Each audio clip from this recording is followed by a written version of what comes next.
اول بارت او اول تايتل الطفل اللي جواك. جميل جدا. والاسئله اللي ليها علاقه بالسلوجان ده. اول سؤال بيقول لك ايه؟ لو انت قابلت نفسك دلوقتي، لو انت قابلت نفسك في سن 8 سنوات هتقول لنفسك ايه؟ هتقول لها ايه لما قابلت نفسك في سن 8 سنوات؟ هتقول لها ايه؟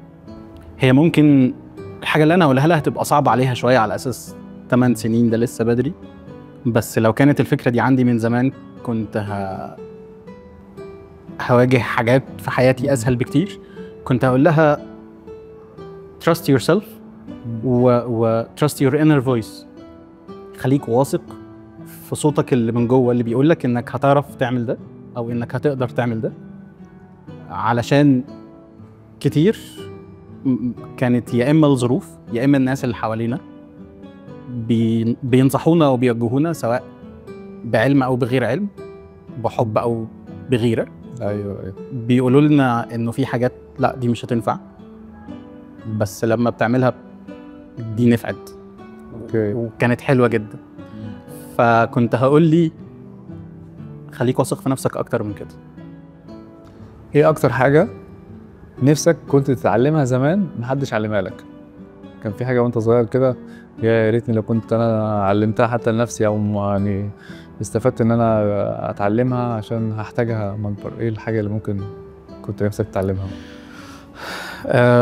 يعني لو اتكلم عن نفسي مثلا، كان نفسي اتعلم ازاي اداره المال نفسها من وانا صغير. عارف دلوقتي في ابات وامهات بيجيبوا لعيالهم حصاله كده صغيره، مصروف جزء مش عارف تشتري بيه حاجات والجزء ده هتشيله. انا بحب الحاجات دي قوي. يعني ان الواحد برضو يعني هو صغير كان في شويه حاجات كده بيشبط فيها. في ابلكيشنز دلوقتي بتعمل ده، وفي حسابات بنك متارجته البيرنت اكاونت والتشايلد اكاونت.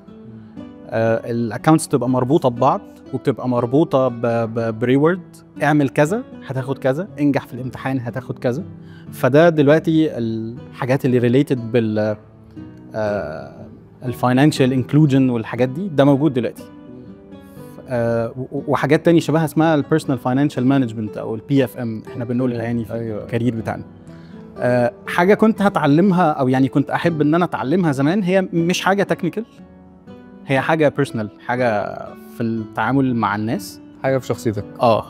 هو اني ما افترضش انه اللي قدامي هيتعامل معايا زي ما انا كنت هتعامل معاه في نفس الموقف. لانه حسن النية، انت بتفترض انه في موقف ما مع شخص ما انت حاطه في مكانه معينه هيتعامل كده، لانه انت بالنسبه لي الشخص اللي قريب مني، اللي بحبه، اللي بثق فيه. فانا كنت بشوف الناس بعين طبعي، فكنت اتمنى اني ابقى مدرك لانه الناس مش انت، الناس مختلفه. وللاسف بتيجي اوقات مع ناس انت بتحبهم بيعملوا حاجات انت مش متوقعها، او بتبقى متوقع حاجات وبتحصل حاجات تاني. لا علاقه بالعشم يعني العشم شويتين. اوكي. وللاسف في ناس بتعملها بحب، يعني هو فاكر ان هو كده بيخدمك او بيساعدك، فانت بتبقى مش عارف تمسكه تنفخه علشان هو اذاك، ولا شكرا ليك انك حاولت تساعدني، بس هو في الاخر ضرك. فاهم الصراع اللي انت بتبقى فيه ده؟ فانا كنت احب جدا ان انا اتعلم ازاي افصل، او ان انا ما اشوفش الناس وافترض ان هم هيتصرفوا بطريقه معينه، اللي هي يعني نقدر نقول عليها العشم. هل في موقف في طفولتك حصل لك مثلا لسه مؤثر عليك لحد دلوقتي؟ ان حاجه مثلا مشكله او تصرف معين او اي اختلاف، حاسس ان في حاجه لا مسمعه معايا لحد دلوقتي، حتى لو حاجه انت شفتها بس مسمعه معاك ان انا ايه اللي انا شفته ده، او ايه اللي الناس عملته ده؟ مش لازم جواك انت، بس حاجه كده لسه فاكرها لحد دلوقتي مؤثره معاك. كنت دايما برجع يعني بسال نفسي في الاوقات اللي بفتكر فيها حاجه زي كده، الاسئله اللي انا كنت بسالها وما كنتش بلاقي لها اجابات، سواء من اهلي من مدرس. هي كده يعني عايز اروح الحته الفلانيه، لا مش هتروح. ليه؟ هو كده. ادوني اسباب، لا مش هنديك، هي كده. طيب في المدرسه، طب هي عايزه ادخل ديبر في حته بتتشرح، اسال المستر ولا المس في المدرسه، هي طب دي ليه؟ يعني هو احنا بنعمل دي ليه؟ اوكي. او هي ليه جت من هنا؟ ما اعرفها، هي كده يعني، مشيها كده. فكنت دايما بشوف انه لما انت بتبقى عندك اسئله وما تلاقي لهاش اجابه مع الناس اللي المفروض عندهم الاجابه، ده بيبقى شيء محير جدا ومرهق جدا حتى على مستوى الاطفال. كنت جاوبني على قدر عقليتي، او اديني حته من الاجابه، علمني ازاي ادور ان انا الاقي الاجابه بتاعتي. اوكي. في كان كذا حل غير انك تقول لي هو كده. فالاستسهال ده كان من الحاجات اللي انا حلو جدا. حلو، في دروس في الكلام، حلو جدا. عاش. كله اصل والله اللي بيعجبني دايما في التصوير انه فعلا كل واحد مختلف. يعني كان زمان واحنا يعني في الالفينات وكده، او يعني اخر التسعينات، كانت الناس عندها اعتقادات قريبه من بعض، الثقافات قريبه من بعض، الاختلافات قليله. دلوقتي فعلا انا باجي اسجل مع كل واحد، لا كل واحد مختلف عن التاني كومبليتلي 100%، بافكار مختلفه في حته تاني.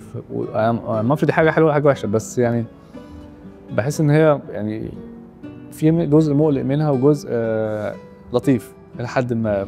هي تجربه حلوه جدا، يعني انا بحسدك على التجربه الحلوه دي، انك بتطلع على حتت ممكن ناس ما تكونش وصلت لها وهي قاعده مع نفسها، فانك بتطلع حاجات كانها يعني فري ثيرابي سيشن. وعايز اقول لك كل الناس عندها كلام عايزه تقوله. ده اكتشفته فعلا، الناس كلها عندها كلام عايزه تقوله، بس هي مستنيه فرصه او وقت معين حد ينكشها فيه. شكرا ليك على الفرصه دي يا زبادي. البارت التاني، الصوت اللي جوه دماغك. انت بتكلم نفسك ازاي؟ يعني قاسي على نفسك ولا حنين شويه؟ يعني لما بتحصل حاجه مثلا اخفقت فيها او عملت مشكله، هل انت بقى بتجلد نفسك واللي انا عملته، ولا بتاخد نفسك على الهادي على اسم البرنامج كده؟ يعني على الهادي على نفسك. والله الاثنين يعني. وانت بتقول لي دلوقتي وبتشرح لي السؤال، انا جه في بالي كذا موقف. انا في اوقات بجلد لنفسي لدرجه الارهاق، انا تعبت من كتر التفكير. واوقات تاني I have nothing to do، يعني موضوع بره عني، باظ في الاخر او ما نافعتش او whatever. بس هي يعني نقدر نقول ان هي على حسب الموقف. في اوقات حلو ده لو ليك يد في الموضوع، او كان ممكن يتعمل حاجه علشان الموقف يمشي في مسار معين عشان توصل للنتيجه اللي انت محتاجها، بس ده ما حصلش، فجلد ذات للصبح واوفر ثينكينج وتطبيق ليالي وحاجات كده. لكن لو انت مش عامل اساسي في النتيجه اللي حصلت، يعني لا انا منصف مع نفسي، يعني قصرت يفخك. لكن لو يعني مش في ايدي، لا تمام خلاص بتعامل بحنيه. حلو جدا. طب ايه اكتر فكره بتحاربك كل يوم؟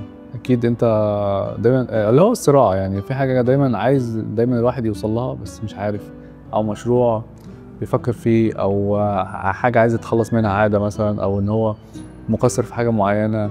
هل في هاجس معين كده بيحاربك كل يوم؟ اكتر فكره انا دايما بتطاردني اني مقصر في العموم، ان في حاجه ناقصه كان المفروض تتعمل اكتر. البرفكشنزم ده لعنه. اشتغلت كويس، خدت ترقيه، اتحركت من مكان رحت المكان، ما شاء الله، اخدت انكريز، اخدت بروموشن، اتكرمت، طلعت حفله حلوه، عزفت مزيكا حلوه، طلعت تراك حلو. في حاجه تاني كان لو اتعملت كانت ممكن تبقى احلى، اللي هو الاكتر، ثقافه الاكتر. كان ممكن تعمل ده، ولو كان ده اتعمل كنت ممكن توصل لحاجه اكتر، كان ممكن التراك يطلع احلى، كان ممكن الاتشيفمنت دي تبقى اكبر واقوى.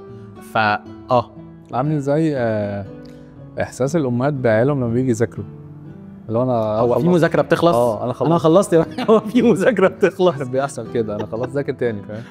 خلاص، لا خلاص تاني، انا مروح، هو في شغل بيخلص؟ بالظبط. ده اللي بيحصل هنا وهنا. لو عندك زرار يمسح فكره واحده من دماغك، هتمسح ايه؟ هل هي نفس الاجابه بتاعت السؤال اللي فات دي هتمسحها، ولا فكره البرفكشنزم، ولا بتفيدك البرفكشن؟ بص، على قدر، لسه كنت اقول لك برافو عليك، على قدر ما هي مرهقه نفسيا، انما ممكن بشويه ترويض تبقى موتيف ليك وبوش انك تبقى احسن. فهي عيب وميزه على حسب انت هتتعامل معاها ازاي، هتبقى لود ولا هتبقى موتيفيتر ليك. فلا انا تمام، ده جزء مني فانا مش هبقى عايز اغيره، انما زرار علشان تمسح حاجه معينه. امسح حاجه يعني قصدك ميموري ولا قصدك صفه ولا قصدك ايه بامسح حاجه؟ ممكن اوفر ثينكينج معين. بيجي لك كل يوم بيطاردك مثلا. انا امسح الاوفر ثينكينج كله مش حاجه واحده، انا امسحه كله عشان تعرف تنام. انا بحط راسي على المخده الساعه 10 11 بالليل، ببتدي اروح في النوم الساعه 3 4 الفجر. بتفكر فيها قبل ما تنام؟ ده السؤال ده مكتوب ولا ده عشان انا لا قلت الحقك. في كل حاجه بتراجع نفسك كل يوم بقى. بستعيد ذكريات وميموريز من ايام ما كنت في ابتدائي، من وانا كنت لسه مش مدرك الدنيا دي والحياه. بفتكر حاجات بسترجع مواقف وناس واشخاص وبتخيل حاجات وبرسم عالم كامل ليا جوه دماغي. امسح الاوفر ثينكينج ده تماما. أوكي. عايز اعمل زي الناس اللي هاي سكيل، ده انا بعتبر دي مهاره. هو يدخل عربيه يعمل كده، حط راسه على المخده، انا عايز انام فبينام. انا للاسف من الناس اللي بنام لما البطاريه تخلص، فلو باقي 18% في الباتري حط راسي، لا هو هيخلصوا وبعد كده تنام. انما تنام عشان انت مقرر تنام او انت في مكان النوم، لا دي مش هتحصل. يعني كتير نصحوني يروح لدكتور وبتاع، بس ما حصلتش. بس اكيد انت من نوع السكرول على الموبايل لغايه لما يعني بحاول برضو وبعمل كل الفلترز وندم البرايتنس ونقلل على الاخر ومش عارف ونعمل ايه، بس لا ما بيجيبش نتيجه معايا للاسف. ايه اخر مره نمت كده مرتاح نفسيا وانا مش هعمل سكرول على الموبايل؟ ساعات كده بيبقى فيه شويه اتشيفمنت كده، عندنا واحد مبسوط في حته معينه، انا هسيب الموبايل بره او هسيب الموبايل على الكومود مثلا، مش هعمل حاجه وهنام بقى مرتاح. عندك جالك الشعور ده قبل كده؟ تصدق انا مش فاكر امتى اخر مره عمل يعني نمت انا مش بجد مش فاكر يعني. لا حقيقي مش فاكر. كلنا هذا والله فعلا مش فاكر. هل بتحلم احلام متكرره؟ يعني في حلم معين مثلا كل فتره بيجي لك نفس الحلم ده؟ لا بس يعني كل فتره بيجي لي حلم يتكرر شويه، ياخد فترته ويخلص. يعني ممكن احلم حلم 3 4 5 مرات نفس الحلم في اسبوعين 3. في اسبوعين 3 كده انا زهقت من الحلم ده، فقوم داخل على الحلم اللي بعده. بتحكي لحد الحلم ده؟ لا خلاص انت التعود ده بيحصل كتير فخلاص ما بحكيش احلامي لحد. يعني بخاف احكي احلامي لحد، مش عارف دي حاجه اصل الناس هتتريق عليك، انت نفسك مش فاهم الاحلام. لا بس ساعات كده واحد يقول لي تاني لما في دايما بحلم بحاجه معينه بتحصل فبشوفها فبحس ان لا ده حاجه ممكن تكونش كويسه، فلازم اعرف تفسيرها ايه. ما فكرش تعمل كده صح؟ يعني بص انا مش عارف امتى المفروض اروح اسال علشان دي اشاره، وامتى دي شويه هرتله، وامتى دي شويه حاجات في السب كونشس ورا عماله تطلع بلخبطه علشان انت ستريسد. يعني ما اعرفش الفرق ما بينهم، بس هو احلامي غريبه، حاجات بتظهر وحاجات بتطلع وحاجات بتتحول وبنطير وبنغمض ونفتح ونلاقي نفسنا في اماكن تاني مختلفه وناس بتقابل ناس ما لهمش علاقه ببعض فلا يعني هي شويه احلامي بتعبر عن الحاله اللي بيبقى فيها دماغي قبل ما انام او حتى وانا صاحي، من زحمه افكار وشخصيات واماكن وحاجات كتيره. ما اعتقدش ان هي ممكن لما اروح لحد بيفسر اقول له الحلم ده يقول لي ده انت خلي بالك، ده انت، ويسالني انت متجوز، انت مخلف، انت مش عارف ايه، فيعرف شويه حاجات فيقول لي خلي بالك من كذا. لا يعني مش احلام انا، دي مش بتاعتي. لا لا دي مش انا انا احلامي غريبه شويتين 3. بارت 4 بيقول لك اللحظه اللي كسرتك. ايه اكتر لحظه حسيت انك وقعت؟ انا لما بتكلم عن نفسي مثلا في ثانويه عامه، واحد كان مخطط برضه ان هو يدخل كليه هندسه وكده، بس ما حصلش نصيب، دخلت تجاره. حسيت ان لا دي نهايه الطريق بقى والواحد قاعد متضايق والكلام ده. هل في لحظه انت وقعت فيها كده؟ ممكن تكون في الشغل مثلا، وظيفه كنت شغالها فحسيت حد عاملك وحش فحسيت بان انت متضايق. في يوم صحيت الصبح، لبست البدله وجاهز اني نازل خلاص رايح الشغل، جالي رنتين من ابن عمتي، 2 ميسد كول، وبيرن التالتة، فرديت عشان مش منطقي ان هو يكلمني الساعة 7 الصبح، 7:30 الصبح. اوكي. فاول ما رديت قال لي عمرو مات. عمرو ده ابن عمتي ومن اقرب الناس ليا في حياتي. اصغر مني بسنه، احنا كنا مع بعض في المدرسه في ابتدائي وكان في بلانز كتيره قوي وكان في كونكشنز. هو صاحبي جدا وقريبي جدا. فاحمد اخوه اول ما قال لي عمرو مات وهو منهار، انا فاكر جدا الاحساس اللي انا حسيته ده هو نفس الاحساس اللي انا حسيته لما اتكهربت وانا صغير في الكهرباء. انا فاكر وانا صغير اتكهربت، كان في عندنا مشترك كان بايظ او في حاجه غلط فمسكته اتكهربت كهرباء. فاول ما سمعت عمرو مات عملت ايه؟ انا ايوه هو مشي في جسمي كهرباء زي بالظبط الكهرباء اللي انا اتكهربتها وانا صغير. فبقول له يا احمد بتقول ايه؟ انا مش سامعه ومش مصدق. داون بقى. انا هو مش عارف يتكلم وانا مش عارف اسمع ومش فاهم يعني ايه عمرو مات؟ انا لسه مكلمه امبارح وبنهزر وبنضحك وبنقول هنعمل ايه في الصيف ومسافرين فين وهنعمل ايه خسارة عمرو دي اكتر حاجة وجعتني وكسرتني في حياتي. قمت بعديها ازاي بقى؟ بعد ما انا لحد دلوقتي ما قمتش. اوكي. لحد دلوقتي بفتكر كل لحظة من اول ما حاجة كنت محتاجها وقتها ما لقيتهاش؟ حد من اصحابك قرايبك محتاج ان هو يسبورت في حاجة زي كده وما قدرتش؟ ما هو للاسف هيعملوا ايه؟ هيصبروني بايه او هيقولوا لي ايه؟ بقاء لله وكلنا هنموت. كل الكلام بيلف ويدور حوالين ده. اكتر حاجه بتوجع في فقدان حد عزيز عليك انك ما تكونش متخيل انك هتفقده، انت مش جاهز ومش مستعد. فلما بيجي الخبر مره واحده وفجاه وانت في نص الحياه وانت فول اوف لايف معاه وفي بلانز وفي حاجات كتيره، الوضع بيبقى او الموقف بيبقى صعب جدا جدا جدا. فلا ما كانش في حاجه كانت ممكن تتعمل من حد، ما فيش حاجه تصبر بص احنا خلصنا الفور بارس خلاص. دي مجموعه اسئله كده فرايتيز متنوعه. طيب امتى حسيت انك محتاج حد يسمعك بجد؟ انا بعتمد على نفسي وما بلجأش لحد وما بفضفضش ومعظم افكاري جوايا ما بتناقش. يعني انا لما بتكلم مع نفسي وباخد وبدي مع نفسي. حلو جدا. وباخد رأي نفسي وبقعد قصادي كده وافضل اتكلم معايا وبتخيلني في المواقف وبحاول افصلني بره الموقف علشان اقول لي رأيي ايه.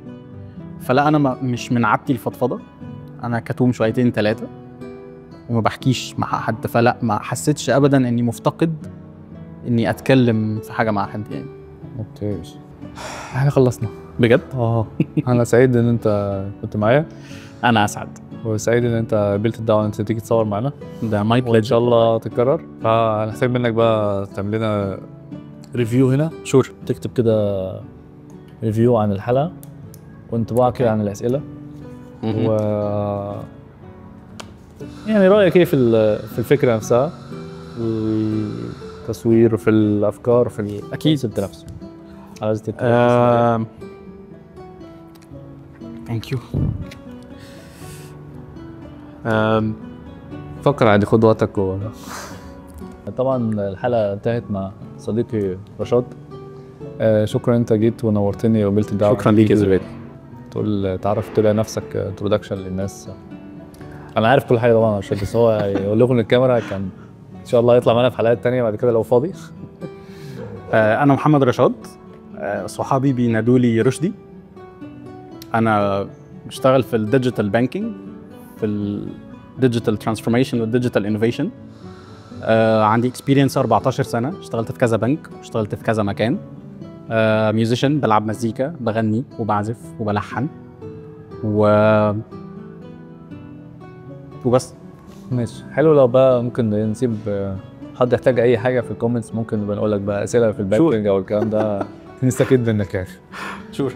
ماشي. ايه رايك بقى في الاسئله والكونسبت نفسه والحلقه والكلام، وانت حاسس ايه دلوقتي او يعني ثيرابي شويه ثيرابي سيشن وانت شاطر انك يعني اخترت اسئله حلوه ومريح. يعني انا حبيت ان انا اتكلم معاك، فتجربه جديده ومختلفه. فانا كاتب تجربه جديده وممتعه، استمتعت بيها جدا. زبادي مريح وبيشجع الكلام انه يتقال زي ما هو. جود listener وبروفيشنال. عجبني اللوكيشن وتيم ناس لذيذه ودمهم خفيف ومتعاونين. شكرا ليكم. وجود لك، واحب انك كيب جوينج، كررها كتير، هات ناس تاني، وان شاء الله يعني تبقى حاجه حلوه جدا. شكرا.